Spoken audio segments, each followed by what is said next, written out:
A calendar year is made of 365 days, a number that refuses to be divided nicely, which is why we end up with uneven months of either 30 or 31 days, except for February, the runt of the litter, which gets only 28, except when it gets 29 and then the year is 366 days long.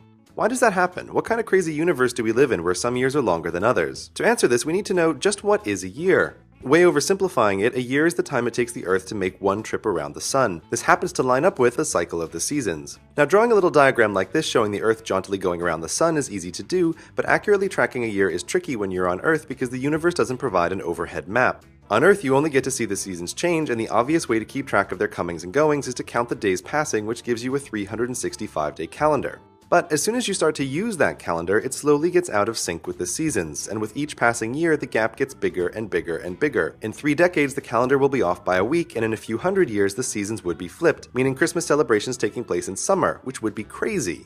Why does this happen? Did we count the days wrong? Well, the calendar predicts that the time it takes for the Earth to go around the Sun is 8,760 hours, but if you actually timed it with a stopwatch, you'd see that a year is really longer than the calendar predicts by almost 6 hours, so our calendar is moving ever so slightly faster than the seasons actually change. And thus we come to the fundamental problem of all calendars. The day-night cycle, while easy to count, has nothing to do with the yearly cycle. Day and night are caused by Earth rotating about its axis. When you're on the side facing the Sun, it's daytime, and when you're on the other side, it's night. But this rotation is no more connected to the orbital motion around the Sun than a ballerina spinning on the back of a truck is connected to the truck's cruising speed. Counting the number of ballerina turns to predict how long the truck takes to drive in a circle might give you a rough idea, but it's crazy to expect it to be precise. Counting the days to track the orbit is pretty much the same thing, and so it shouldn't be a surprise when the Earth doesn't happen to make 365 complete spins in a year. Irritatingly, while 365 days are too few, 366 days are too many, and still cause the seasons to drift out of sync, just in the opposite way. The solution to all this is the leap year, where February gets an extra day but only every 4 years. This works pretty well, as each year the calendar is about a quarter day short, so after 4 years you add an extra day to get back in alignment. Huzzah, the problem has been solved.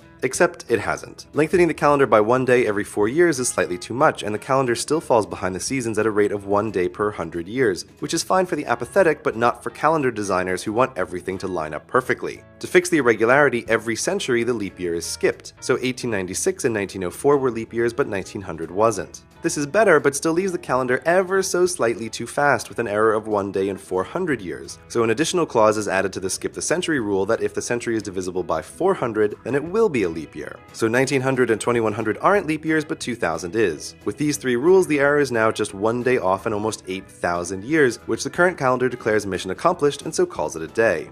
Which is probably quite reasonable because 8,000 years ago, humans were just figuring out that farming might be a good idea, and 8,000 years from now, we'll hopefully be using a calendar with a better date tracking system. But perhaps you're a mathematician and a 0.0001% error is an abomination in your eyes and must be removed. Tough luck, says the universe, because the length of a day isn't even consistent. It randomly varies a few milliseconds on average and very slowly decreases by about 1 millisecond per 100 years, which means it's literally impossible to build a perfect calendar that lasts forever. In theory, the length of a day will expand to be as long as the current month, but don't worry, in practice it will take tens of billions of years, and our own expanding sun will destroy the Earth long before that happens. Sorry, not quite sure how we got from counting the days of the months to the fiery, unavoidable end of all human civilization, unless of course we have an adequately funded space program, hint, hint, but there you have it. For the next 8 millennia, leap years will keep the calendar in sync with the seasons, but in a surprisingly complicated way. You can learn a lot more about orbits, different kinds of years, and supermassive black holes over at Minute Physics. As always, Henry does a great job of explaining it all in his new video. Go check it out.